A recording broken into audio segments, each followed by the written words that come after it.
Islamabad high court में Avon field reference based सजा के खिलाफ मरियम नवाज और मोहम्मद सफदर की अपीलों पर समाअत जारी है। दौरान समाअत ये जस्टिस आमिर फारूक ने रिमार्क्स दिए हैं कि नैब को ये बताना होगा कि मरियम नवाज ने नवाज शरीफ की 1993 से कैसे मुआवनत की। जस्टिस मोहसिन अख्तर क़यानी ने रिमार्क्स में ये कहा कि अगर मरियम नवाज का केस ट्रस्ट डीड का है तो फिर इनका केस नवाज शरीफ के साथ नहीं। इस पर हम बात करते हैं डॉन न्यूज़ के नुमाइंदे नादिर कुरामानी से। नादिर, बताइएगा क्या समाअत हुई इस केस पर, क्या दलाइल दिए गए और अब क्या तय पाया है? क्या कनेक्टेड ही है ये उससे या अलग तरीके से इस केस की समाअत होगी?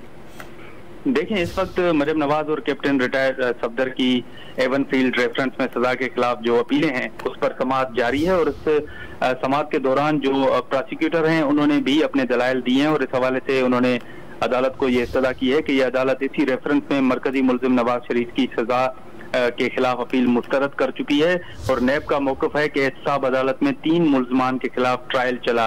नवाज शरीफ की सजा के खिलाफ अपील अब इस अदालत के सामने मौजूद नहीं है और इस हवाले से जस्टिस आमिर फारूक ने ये रिमार्क्स दिए हैं कि नवाज शरीफ की अपील मेरिट पर खारिज नहीं की गई थी। नैब ने साबित तो करना है कि ट्रायल कोर्ट से जो सजा हुई वो दुरुस्त थी।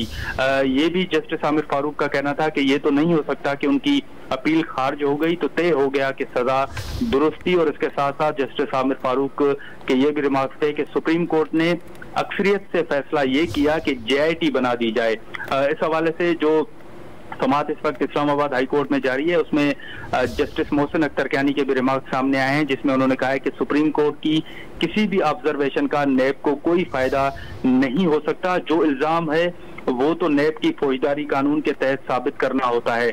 इस हवाले से उन्होंने ये भी रिमार्क्स दिए कि ट्रायल कोर्ट का फैसला आने के बाद सुप्रीम कोर्ट का फैसला देखने की तो जरूरत ही नहीं। इस हवाले से जस्टिस आमिर फारूक ने रिमार्क्स दिए कि सुप्रीम कोर्ट ने अपने आईनी इख्तियार के तहत फैसला दिया। रेफरेंस में आयद इल्जाम तो नैब ने ट्रायल कोर्ट में साबित करना होता है।